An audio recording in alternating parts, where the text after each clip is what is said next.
to the Learning Clinic on CKLU 96.7 FM, coming to you from Laurentian University. I'm your host, Bob Kerwin. And again, we have another session of our Meet the Candidates radio show. I just want to let everybody know that our show is streaming live on the internet if you want to listen to it at www.cklu.ca. And I'm kind of proud of the fact that we are streaming because it's funny because August 25th, 2008, 6 years ago, the switch was flipped to put this across the world on the internet, and it was during the Learning Clinic show on that day. So I was actually on the show interviewing a person by phone down, I think, in around the Toronto area, who was doing a cross-country bike ride, and he was talking to me on his cell phone. We were having an interview, and during that show it was flipped to go across the world on the internet. So that was the 6th anniversary, and here we are, the Learning Plan. In the studio today, we have Jeff Huska, who is running for the position of mayor, one of 9 people running for the position. Welcome to CKLU, Jeff. Thank you, Robert. Glad to be here. Yeah, and Jeff, it's the first time you've been on the show. We've had a couple of people on that are running for mayor. Basically what I like to do is say, tell us who you are. Who is Jeff Huska for people that don't know you? And give us whatever background you think we need to know that would qualify you for mayor.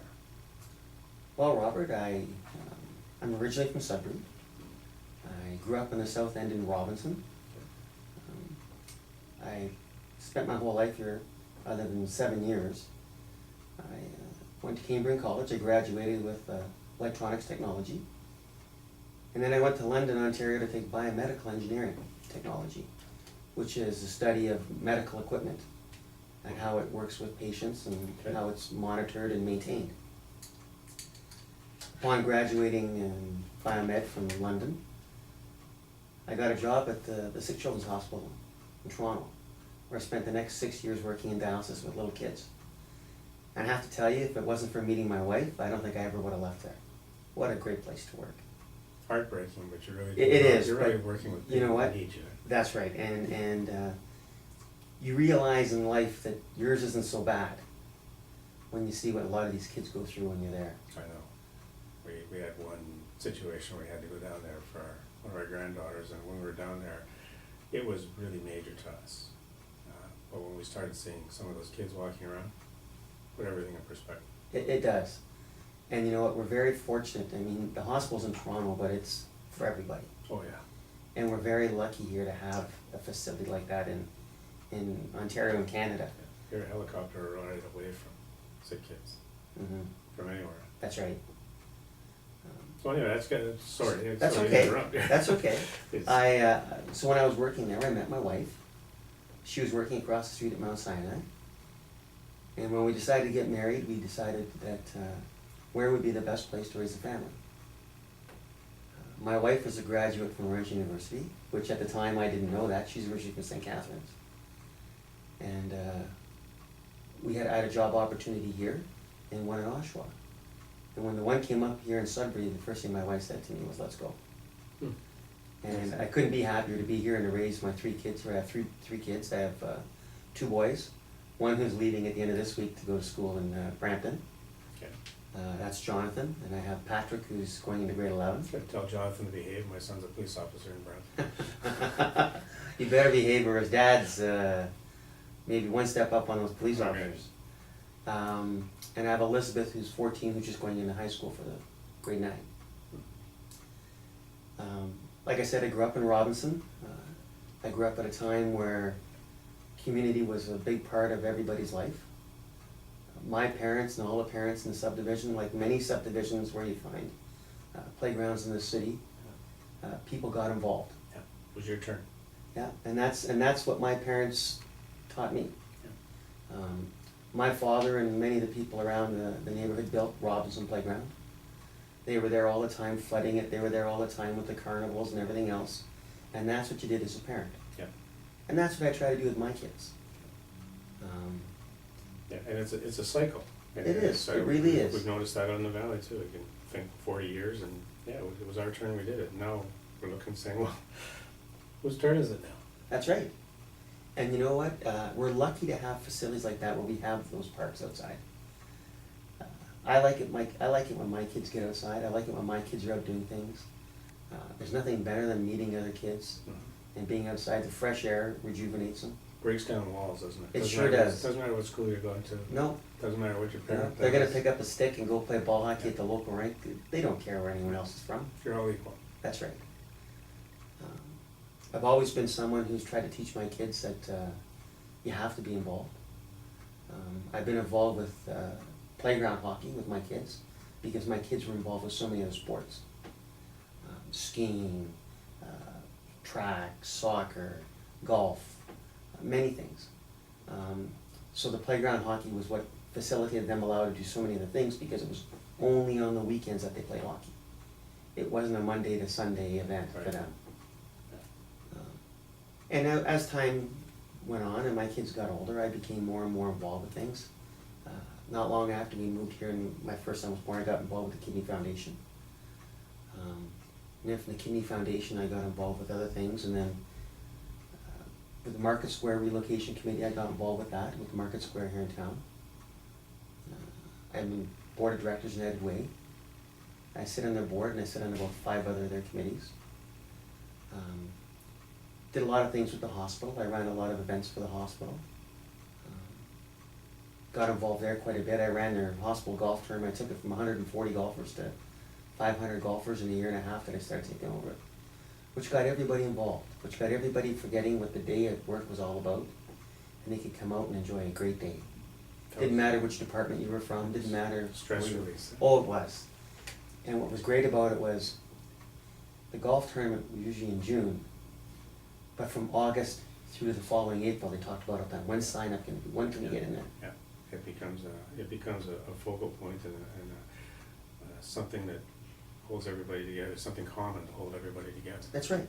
Yeah, that's, I used to say that, and not whether, it could be any kind of sport, but I used to say if you ever see someone with a picture of something to do with golf and you like to golf, you're instant friends. That's right. Because golf, doesn't matter who you are, if you've got that common love for the game of golf, you break all other barriers. So, That's right. so it's good. And Yeah. golf's a great example because if you're a single golfer and you're walking up to a golf course, very seldom does someone ever say, when they have 3 players or 2 players, no, we don't want anyone joining us. By all means. Yeah, they all invite you. Yeah, come on in. Which is an interesting analogy to what a community is all supposed to be about. Exactly. And surprisingly enough, I worked next door at the Idlewild Golf Course. I started there when I was 10 years old. And I worked there till I was 22. My kids can't get over the fact that when I started working there, minimum wage was $2.15 an hour. And 1 round of golf a week or whatever. Yeah. We got to play Friday mornings. The Friday mornings, okay. You know? But I loved it, and I got to meet a lot of people. I love meeting people. Yeah. I'm very fortunate that most places that I go to, I always run into somebody. Actually, surprisingly enough, I'm shocked that you don't remember that you actually helped tutor my oldest boy, Jonathan. Jonathan, It was a few years back, but you know, we actually had met before. So I probably came to meet you. And That's then right. I had Then you had a tutor come tutor in. come in. That's Yeah. right. Yeah, That's right. yeah, no, but I'm sure you my see my many memory kids. my memory is starting to you know, when you get to a certain age, you've got the excuse. You can say, well, no, I can't really totally remember. But you know what? It's funny you say that because that's one of the reasons I've always been interested in politics. Mhm. And to be quite honest with you, I was gonna put my hat in the ring the last election. My wife was a nurse, is a nurse. I shouldn't say was a nurse, she still is. But she's gone more to the administrative role of it. And now my wife is the director of ethics at the Health Sciences North. When the last election was coming on, my wife was working for the St. Joseph's Health Center.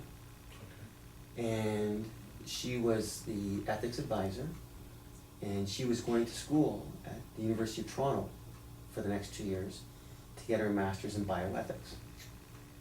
At that university, they take 80 a year in Canada for that program, and she got in.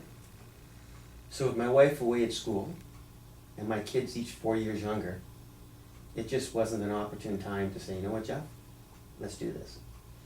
So I put it on hold, and we supported my wife, and she does a fabulous job. She's very good at what she does, incredibly bright. I tease her that the only mistake she ever made probably was me. You know, Mistake. Two bad words, two wrong words. Yeah.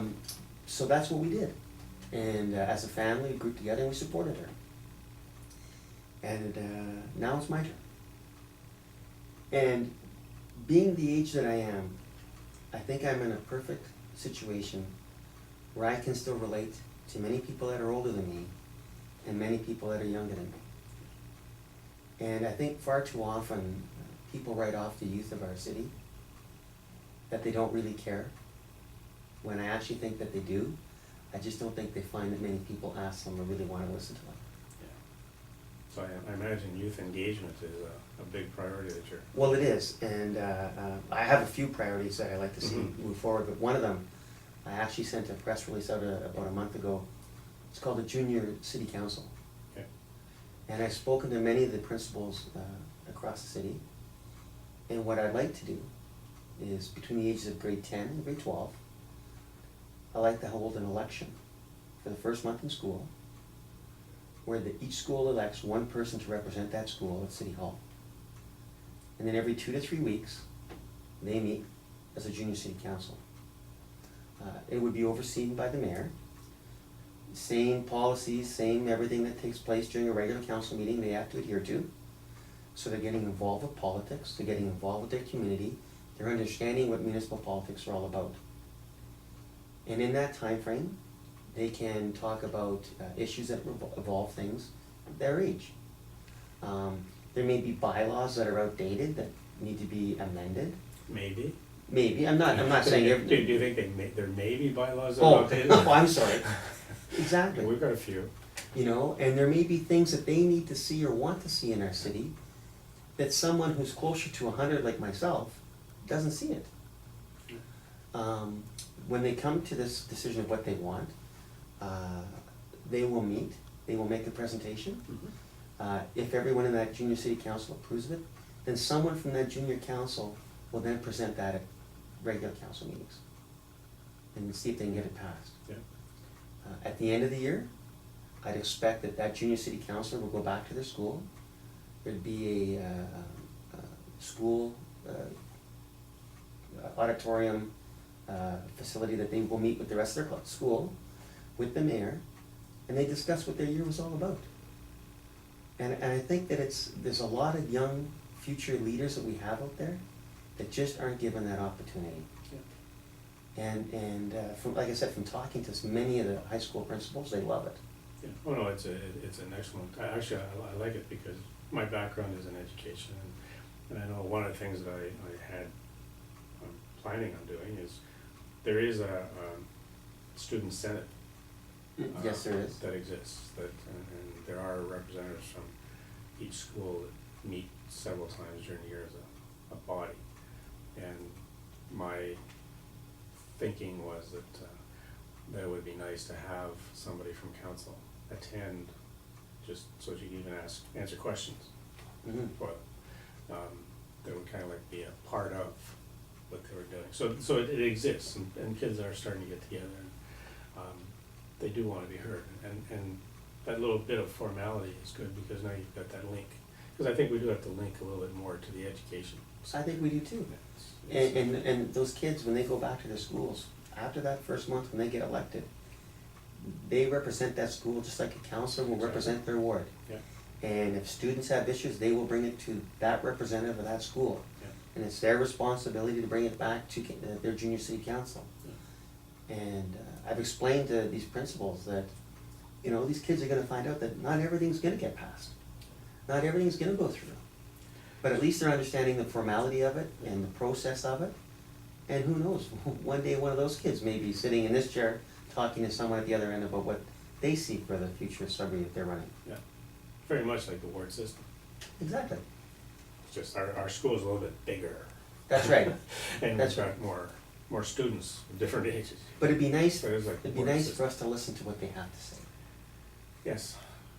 Truly listen. No, it's true. That's a good point. I love it. So obviously, communication.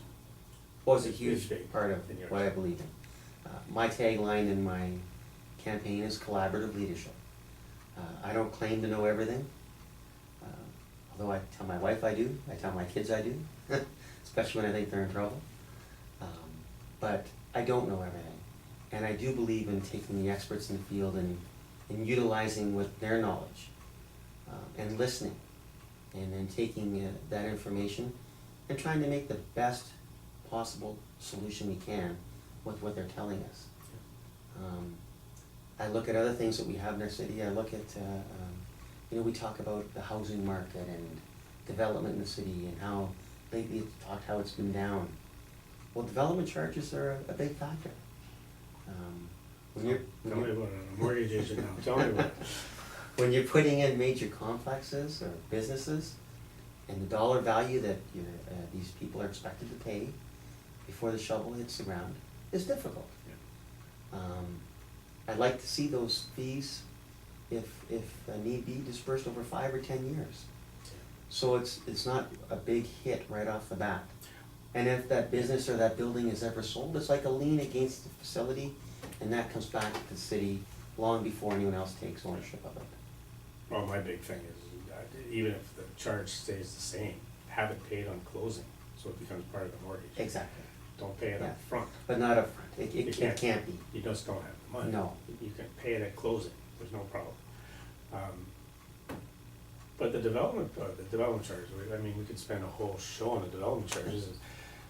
I've mentioned to people, one of the difficult things of being on council is that you have to be prepared to take a look at 5 150-page reports at any meeting, and know that it's page 122, paragraph 3, in report number 3, that contains the critical element that you pass over, and you're finished. That's right. Because 3 years from now, you're gonna be told, well, you passed it, you approved it. Yeah. And having the ability to find that critical page is huge, and For it's sure. hard. It's not easy to be able to get elected because you've got a whole bunch of nice fancy signs on lawns. Exactly. And get in there, and all of a sudden, I've got 5 big reports to read through, and I'm working full-time. I mean, it's an unfair responsibility to It place on is. people. It is. Having said that, I'm not a firm, Well, I know it's an example you're giving me, but Yeah, I'm not no. a firm believer of 500-page reports either. No, well, it's, yeah. Someone should be able You to gotta tell do it. me something in a concise, Yeah. proper way.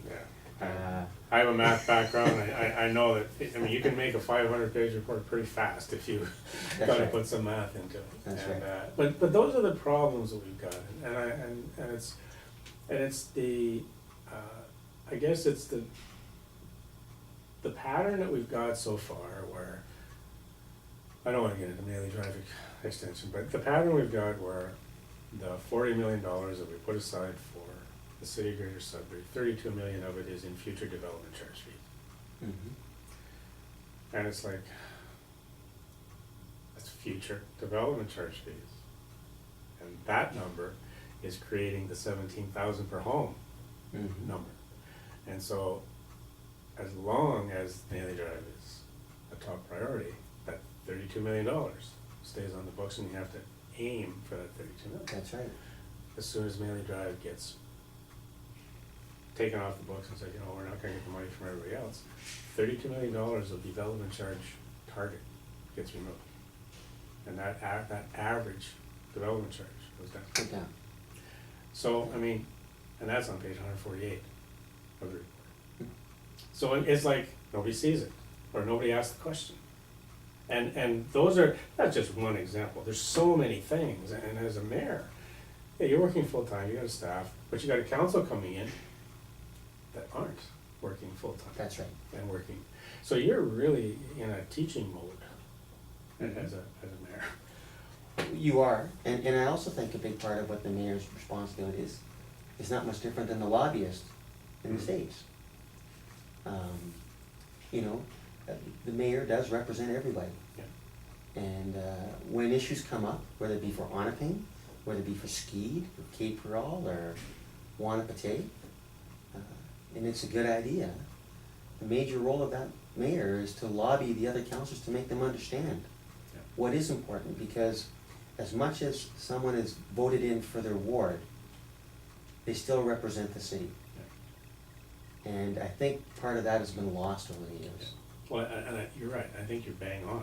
I think if you go back to the days of regional council, when everybody sitting at the table had their loyalty and everybody knew, you know, what hat they were wearing, those ideas, the idea for Monoping would be brought forward.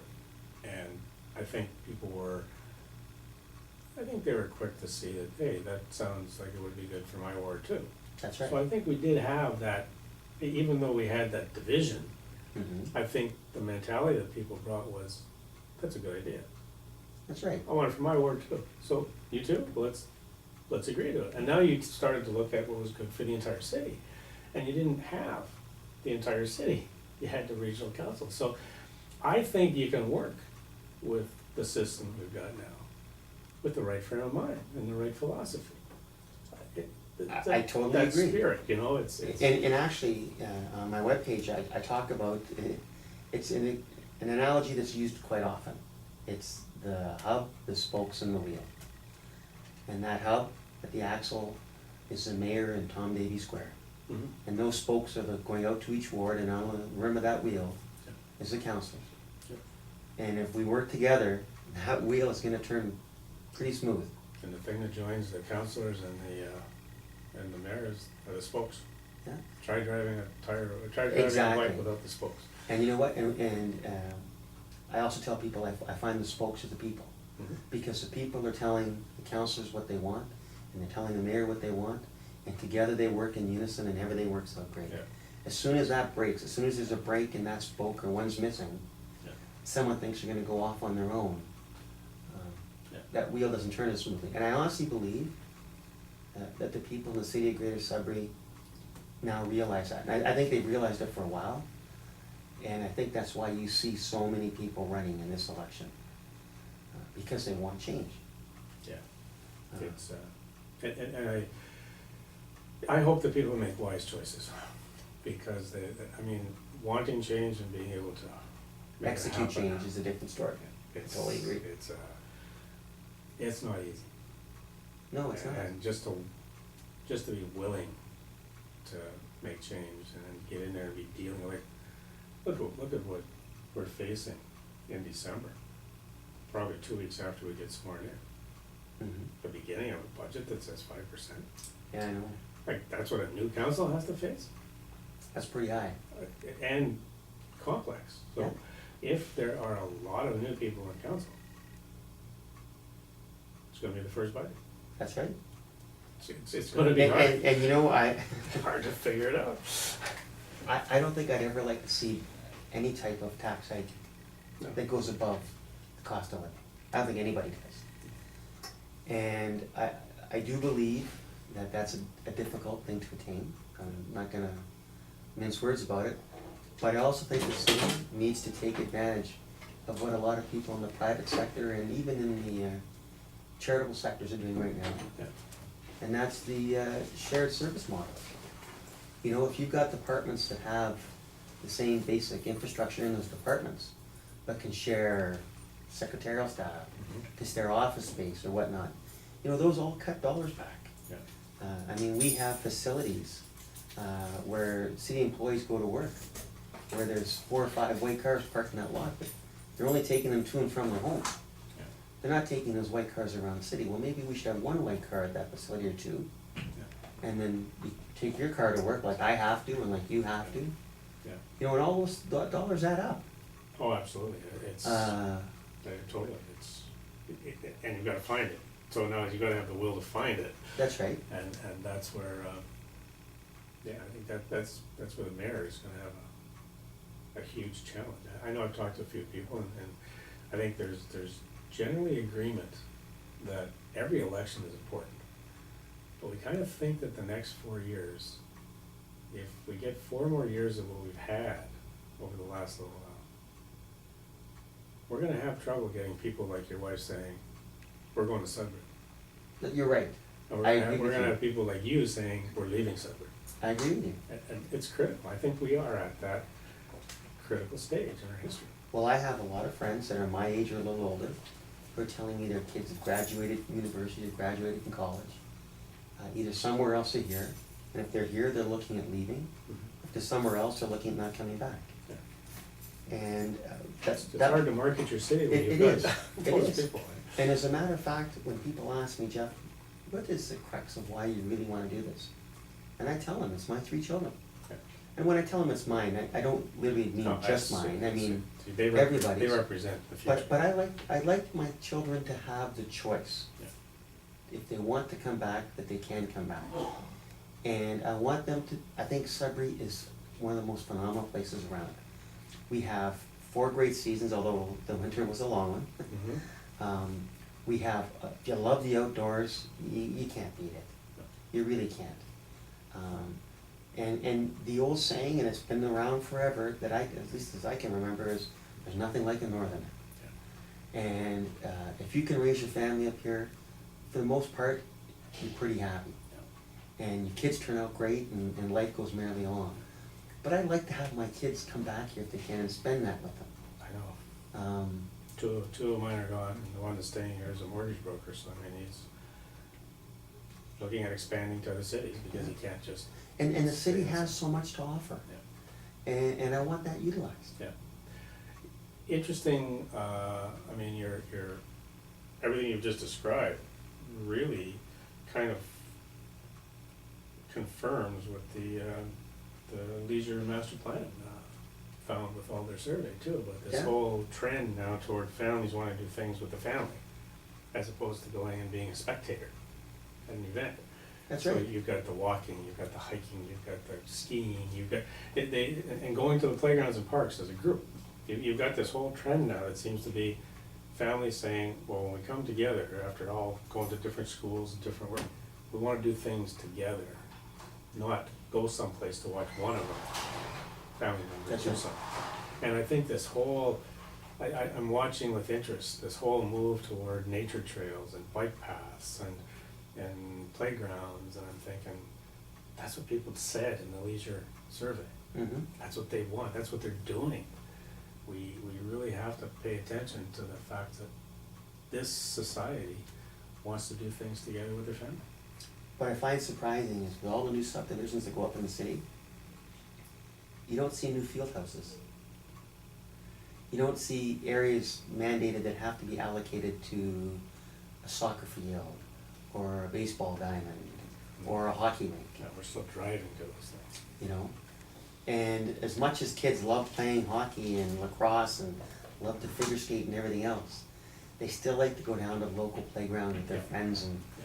play hockey or skate or Yeah. whatever, or have a game of baseball. They still love to do that. You're right on, it's a huge, and I think when you think of you growing up, what it was like when you were growing up, and I think of what it was like in the valley, everybody in the subdivision could walk to that field house, and there was a rink, and there was a playground equipment, and there was a big enough field house that you could actually do stuff in. Mm-hmm. You could actually have meetings, you get like, it wasn't just a little shack where you could change your skates, so, yeah, you're right, and I think that whole idea of the family wants to go out for a walk in the evening. and Well, the they wanna Rainbow do a Routes is a great example. Yeah. I mean, of having areas to go for walks throughout the city and whatnot. I think that's fantastic. I tell people about Robinson Playground, obviously, because I grew up near there. Robinson Playground right now has no playground hockey teams. But if you go there anytime through the winter, that rink is packed. Yeah. They even put a skating pad beside it Yeah. for those that weren't playing hockey. During the summertime, they have soccer fields, football, I mean, they have the room, they're lucky enough to have the room. But I firmly believe if you had a shack and a rink, or a shack and a soccer field, or a baseball diamond, you'd get the kids there. Oh, yeah, and you can play a 3-hour game, That's right. you don't have to. And, you never have that's to 3 get- hours where they're not sitting in front of the TV. You don't have to go off the ice. No. You know, and ironically, and a lot of the playgrounds I've gone to, because we go to other carnivals and whatnot that the kids have throughout the year, it's volunteers that are working the kitchen when the kids get the hot chocolate and everything.